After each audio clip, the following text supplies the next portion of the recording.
ఆంధ్రప్రదేశ్ ముఖ్యమంత్రిగా బాధ్యతలు చేపట్టిన నారా చంద్రబాబు నాయుడు గతానికంటే ఈసారి భిన్నంగా వ్యవహరిస్తూ ఉండడం చర్చనీయాంశంగా మారింది. పరిపాలనతో పాటు పార్టీ కేడర్కు కూడా ఆయన సమప్రాధాన్యతనిస్తున్నారు. తనను కలవడానికి ఎవరొచ్చినా కుశల ప్రశ్నలు అడుగుతూ వారి గురించి ఆరా తీస్తున్నారు. సెక్రటేరియట్కు వెళ్తున్న సమయంలోనూ తన కోసం ఎవరైనా వేచి చూస్తుంటే కారు దిగి మరీ పలకరిస్తున్నారు.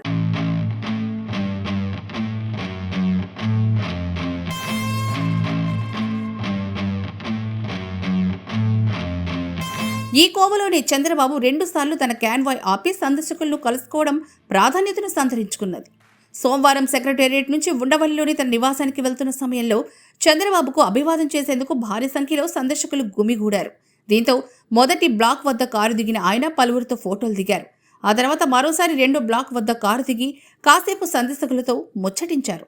దేశంలో అతి తక్కువ మందికి మాత్రమే ఇచ్చే Z+ కేటగిరీ భద్రతలో ఉన్న చంద్రబాబు సీఎం హోదాలో గతానికంటే భిన్నంగా వ్యవహరించడం చర్చనీయాంశంగా మారింది.